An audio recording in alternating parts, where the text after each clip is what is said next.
প্রিয় দর্শক সকলকে আমন্ত্রণ জানাচ্ছি কে স্পোর্টস খবরের কাগজে। সাথে রয়েছি আমি কাজী মোহাম্মদ আরফাত।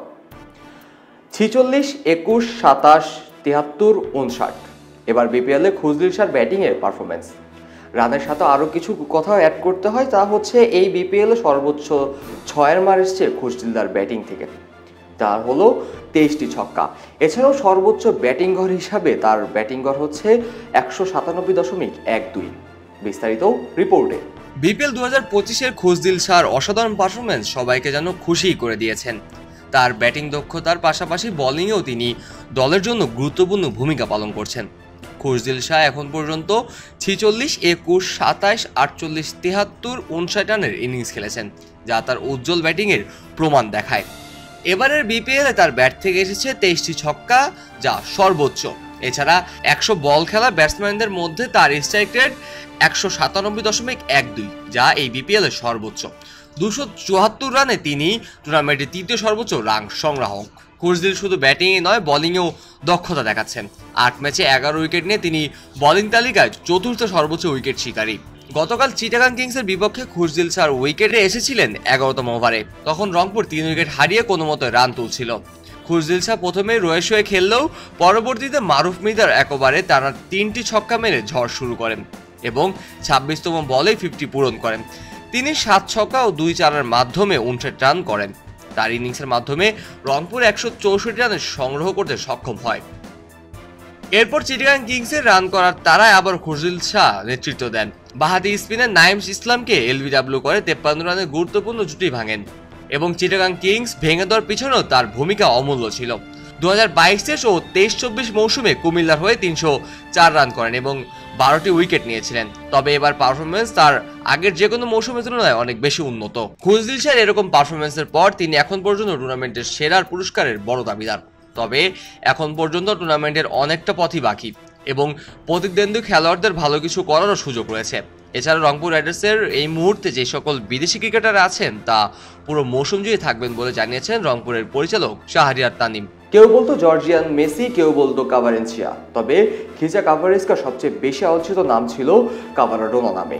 নেপোলি খেলার জর্জিয়ার এই উইঙ্গার এবার নাম লিখিয়েছে ফরাসি ক্লাব পিএসজিতে। 2029 সালের জুন পর্যন্ত চুক্তি কাভারেস্কা দলে ফেরানোর কথা নিশ্চিত করেছে ফরাসি ক্লাব পিএসজি। বিস্তারিত রিপোর্টে। নেপোলিতে খেলা জর্জিয়ান উইঙ্গার খিচা কাভারেস্কা এবার যোগ দিলেন ফরাসি ক্লাব পিএসজিতে। 2029 সালের জুন পর্যন্ত কাভারেস্কিয়াকে দলে ফেরানোর খবর নিশ্চিত করেছেন পিএসজি।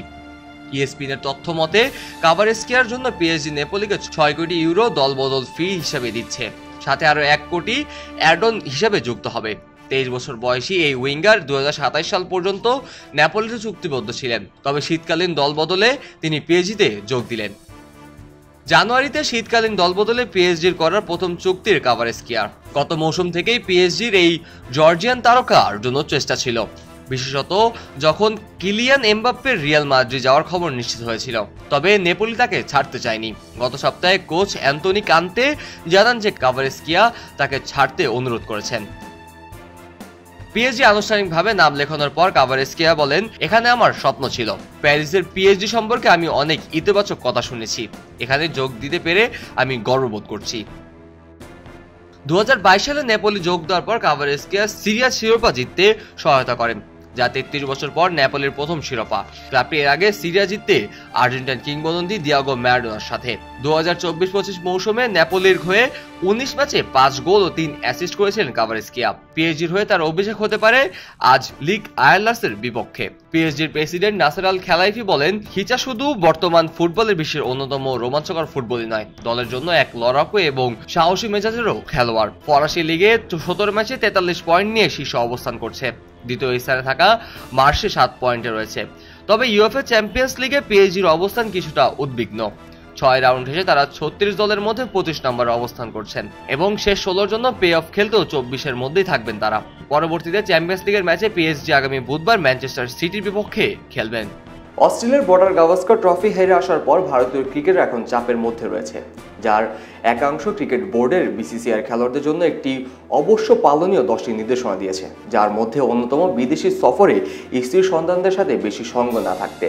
ভারতীয় সাবেক ক্রিকেটার হরভজন সিং এইসব নির্দেশনা দেখে বরাবরই বিরক্ত হয়েছেন। কি, কেন, কিভাবে, চলুন দেখে নেই বিস্তারিত রিপোর্ট। অস্ট্রেলিয়ার বর্ডার গাভাস্কার ট্রফি হেরে আসার পর ভারতীয় ক্রিকেটাররা এখন চাপের মধ্যেই রয়েছেন। ভারতীয় ক্রিকেট বোর্ড বিসিসিআই খেলোয়াড়দের জন্য 10টি নির্দেশনা দিয়েছেন, যা অনেকটা বিতর্কিত হয়েছে। এর মধ্যে বিদেশে সফরে থাকা, স্ত্রী সন্তানদের সঙ্গে বেশি সময় না থাকা এবং আলাদাভাবে হোটেল বা মাঠে না যাওয়ার নির্দেশনা রয়েছে।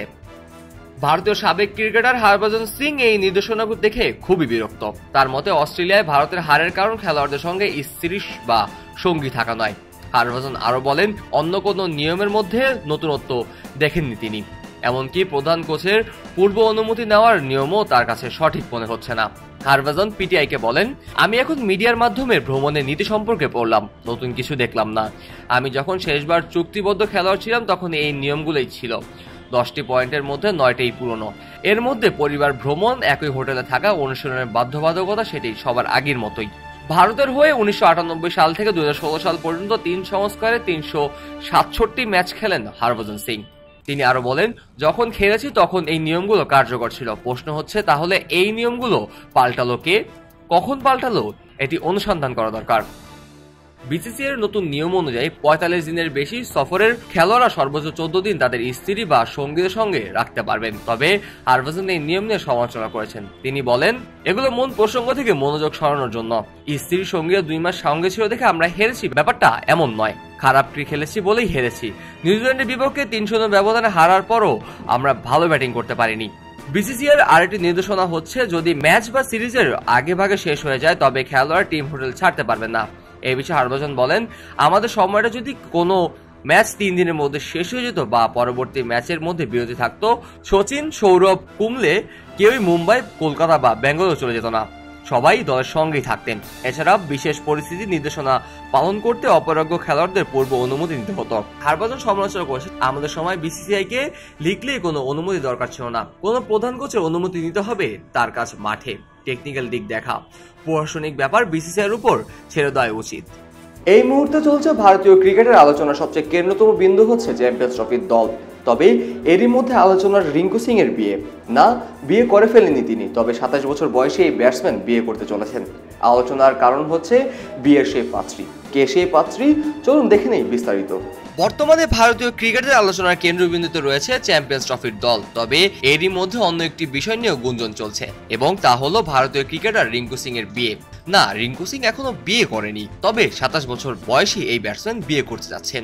আলোচনার মূল কারণ হচ্ছে বিয়ের পাত্রী, ভারতীয় লোকসভার সংসদ সদস্য প্রিয়া সরোজ। রিঙ্কু সিং এর বিয়ের গুঞ্জন উঠেছে এবং বিয়ের পাত্রী হিসেবে নাম এসেছে প্রিয়া সরোজের। অনেকেই সামাজিক যোগাযোগ মাধ্যমে রিঙ্কু সিংকে শুভেচ্ছা জানাচ্ছেন। এমনকি কিছু মানুষের মধ্যেই ধারণা জন্মেছে রিঙ্কু ও প্রিয়ার মধ্যে ইতিমধ্যে বিয়ে হয়েই গেছে। তবে বিয়ের সত্যতা নিয়ে কিছুটা বিভ্রান্তি সৃষ্টি করেছে প্রিয়ার বাবা তুফানি সরোজ। এই বিষয়ে মন্তব্য করতে গিয়ে তুফানি সরোজ বলেন, বিয়ে হয়নি, দুই পরিবারের আলোচনা করছে, তবে এখনো বাগদান হয়নি। তিনি আরো জানান, বর্তমানে প্রিয়া কাজের জন্য তিরুভান্নামে আছেন। এনডিটিভির খবরে বলা হয়েছে, তুফানি সরোজ উত্তরপ্রদেশের কেরাকাটের এমএলএ এবং তিনি জানিয়েছেন দুই পরিবারের মধ্যে কথাবার্তা চলছে, তবে কিছুই চূড়ান্ত হয়নি। ভারতীয় সংবাদ মাধ্যমে প্রকাশিত খবর অনুযায়ী রিঙ্কুর পরিবারের বিয়ের প্রস্তাব দেওয়া হয়েছে প্রিয়ার বোনের স্বামীর কাছে। প্রিয়ার বোনের স্বামী আলিগড়ের প্রধান জুডিশিয়াল ম্যাজিস্ট্রেট। যদিও এই বিষয়ে কোনো মন্তব্য করেনি রিঙ্কু বা প্রিয়া। রিঙ্কু সিং জাতীয় দলে নিয়মিত না হলেও তিনি ভারতীয় ক্রিকেটের একটি উঠতি তারকা হিসেবে পরিচিত। তিনি আইপিএল এ কলকাতা নাইট রাইডার্সের হয়ে বড় চুক্তিতে চুক্তিবদ্ধ। অন্যদিকে 26 বছর বয়সী প্রিয়া সরোজ ইতিমধ্যে রাজনীতিতে সফল হয়েছেন। এবছর লোকসভা নির্বাচনে তিনি মোচিল শহরে বিজেপির প্রার্থী ভোলানাথ সরোজকে 35,000 ভোটে হারিয়েছেন। বর্তমানে তিনি ভারতীয় লোকসভার দ্বিতীয় সর্বকনিষ্ঠ সংসদ সদস্য। প্রিয়ার বাবা তুফানি সরোজ আগের 3 বারের লোকসভা সংসদ সদস্য ছিলেন এবং তিনি বর্তমানে উত্তরপ্রদেশের বিধানসভার এমএলএ। কাজী মোহাম্মদ আরাফাত, কে স্পোর্টস, খবরের কাগজ। এলো খবরের কাগজ, নিখাত, নির্ভীক, নিরপেক্ষ।